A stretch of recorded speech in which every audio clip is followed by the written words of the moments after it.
worship one God. One God.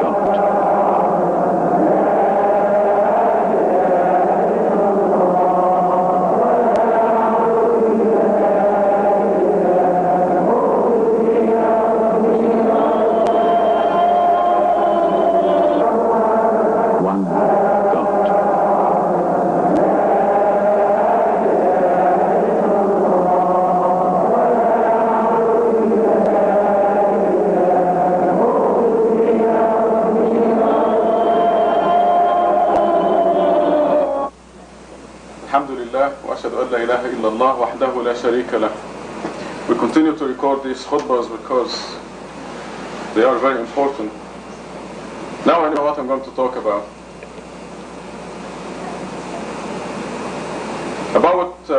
In fact, exactly 19 years ago, I started the research on the Quran.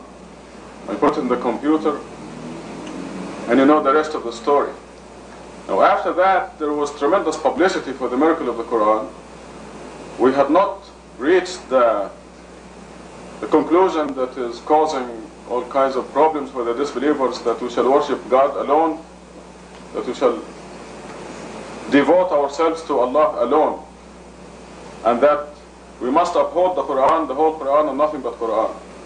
Until this conclusion appeared about 1976, there was tremendous publicity for the miracle of Quran and the putting the Quran in the computer, and it was a very popular issue. The leaflet was distributed by the millions throughout the Muslim world and was translated to all languages of the world, French and Japanese, and the biblical scholars apparently became jealous, and they wanted to do the same thing. So they did organize a very sanctioned study at the Hebrew University in Jerusalem. A fellow by the name of Katz put the Bible in the computer, the Torah, the 5 books of Moses, I guess. And what they did was to first, let's say, I'm going to put the English, but they used the original to them, or the oldest text they can get hold of.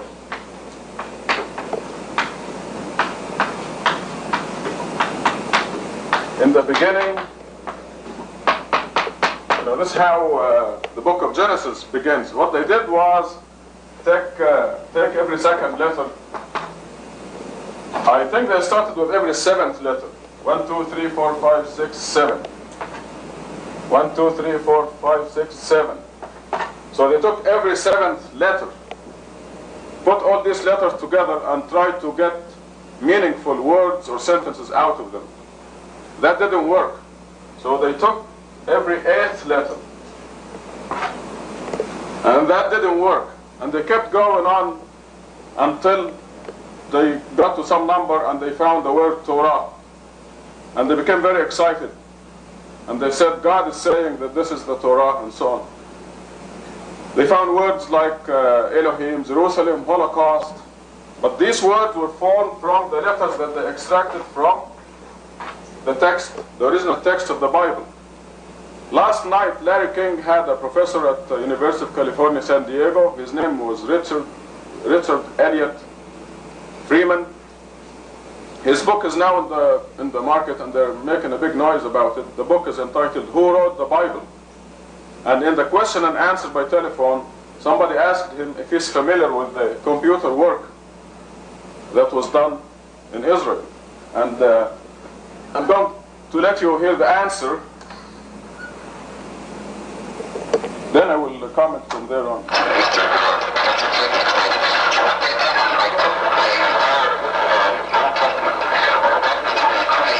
Don't worry, you're going to hear it. Computer, figuring that the computer would help them to prove that it was written by different people at different times. Making a speech out. That they discovered by the use of the computer that the chances of the Bible being written by mortal man is only one chance out of 1,300,000. Like to comment, Sure.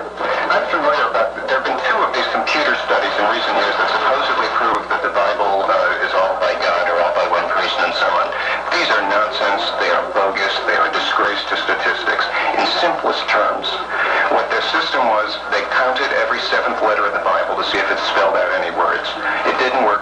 every 8th letter and so on. And finally, on a certain, I think it was every 17th letter, it came out every now and then spelling out the word. As it happens, the word they got was Torah. 3 of the 4 letters of Torah are the 3 most common letters in the Hebrew language. And so they said, statistically, my God, how could this have happened that it keeps out spelling Torah? It is nonsense. You can do this with any book, the same process. You count every 14th letter of the Bible, and it'll spell out Paul McCartney is dead. Okay. This is true. I mean, as you see now, what I'm trying to tell you on this khutbah is that we have the real thing. These people tried, they put the Bible in the computer, and they tried all kinds of things. Now they're taking every 7th letter, every 8th letter, and so on. In the Quran, the discovery that came out of this mosque, we have no choice. We cannot manipulate the data. We have 2 verses initiated with the letter Q. We didn't choose Q.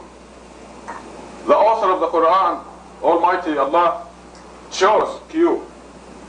And there are 2 chapters initiated with Q.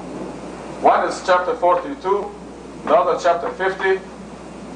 You count the letter Q, which is dictated on us. We did not choose it.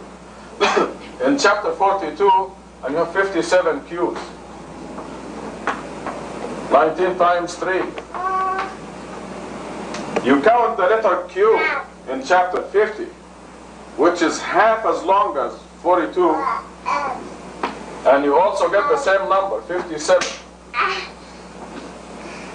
which is 19 times 3. There is one chapter initiated with the letter N. We didn't choose the letter N. There is no chance of manipulating or haphazardly looking for anything. And you count the letters in this chapter, the letter N in this chapter, and you have 133. 19 times 7.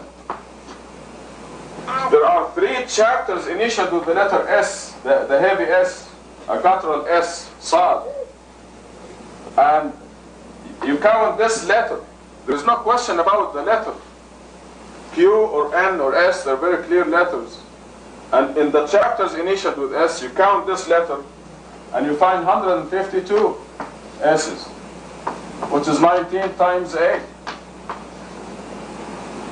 There is no manipulation here. We have the real thing. We have proof that every letter in Quran, every word, was mathematically composed beyond human intelligence. This is a supernatural composition.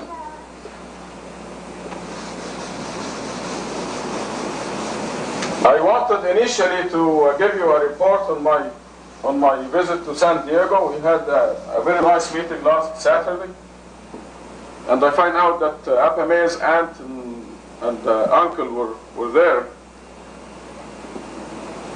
I presented to them, we discussed with them the miracle of Quran, and there was one person, an objector, who came from some other camp, and I pointed out these things to him, that we have no chance of manipulating the Quran, because we did not choose the Q or the S or the N.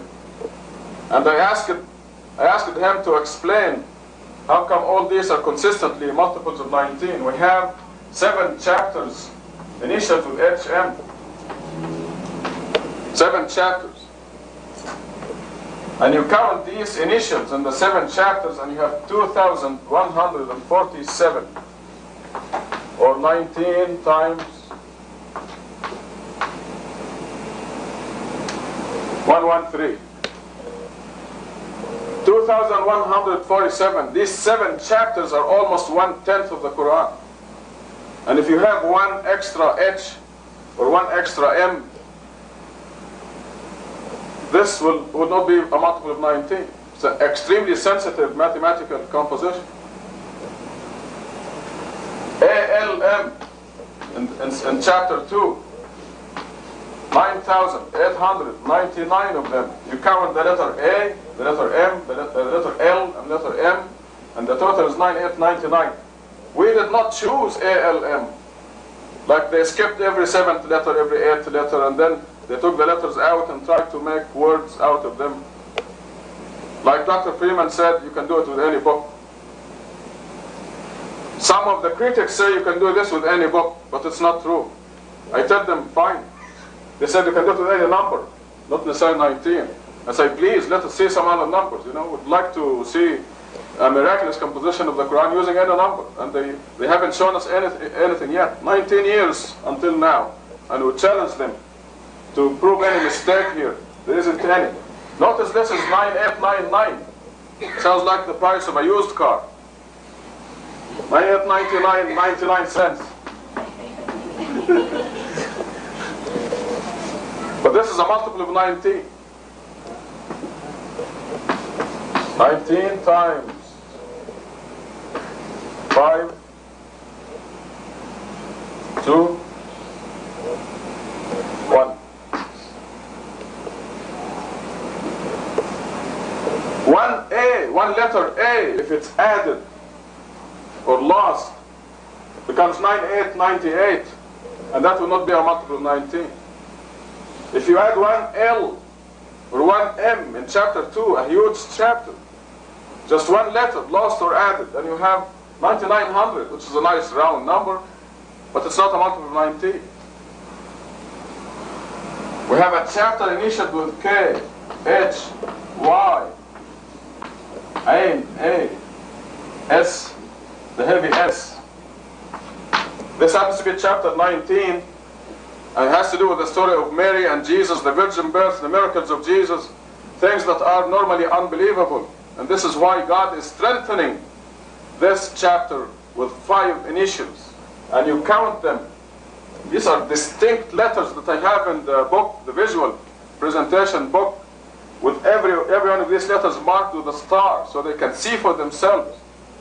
When you are feeding them the miracle with a spoon.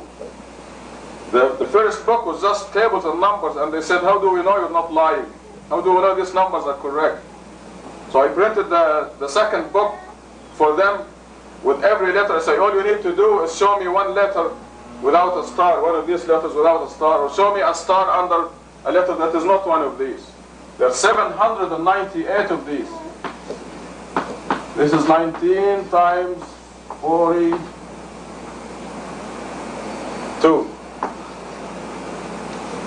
Consistently, every single one of them, without exceptions, 29 chapters initially. And we have no choice. These K, H, Y, A, S have been in the Quran for 1400 years. There is no chance for manipulating or playing around. And after the conclusion came that we shall worship God alone and uphold the Quran alone, you know how popular I am. They are dying to find a mistake. It's a blessing from God that I'm not that popular. Just received a death threat the other day. Somebody said the Saudis are going to assassinate you. Only 3 days ago. That's how popular I am. So you can imagine how eager they are to find mistakes. And you can be sure if they find one mistake, because one mistake means the whole thing collapses. And this is what I'm telling them. I said, I'll forget the whole thing if we find one mistake, because God is perfect. And His system is perfect. There are other initials. ALMR, ALMS, ALR, TSM, TS, YS. YS is a surah entitled YS, surah number 36. You count the Y and the S in this chapter, there are 285. 19 times 15. Strange things happen in the Quran. There is a letter Ya. This letter is questionable in many surahs. There are many words. Like, for example, Yatawaffakum is written with a Ya in the word that is obscure Ya. It's kind of a questionable Ya. You do not find a single questionable word in this surah. They're all the straightforward Ya. Yasin. 285.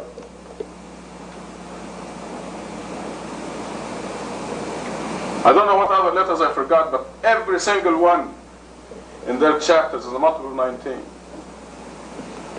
No wonder God calls this one of the greatest miracles. And we are the lucky generation that witnesses this miracle.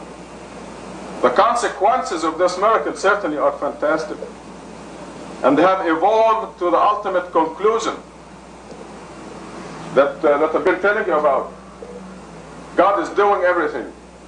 This is the ultimate conclusion. This ultimate conclusion explains why the majority of believers are going to hell. Because there are lots of people who believe in God, but they don't believe that He's doing everything. It's a very crucial conclusion, the ultimate conclusion. The one that leads us to heaven. And you can understand why it is rare that people go to heaven. The people who are going to heaven are rare. And we find this in the Bible consistently. In the Bible, in the Quran. Narrow, straightened is the road to heaven. Wide and spacious is the road to hell, says the Bible. The Quran says the same thing.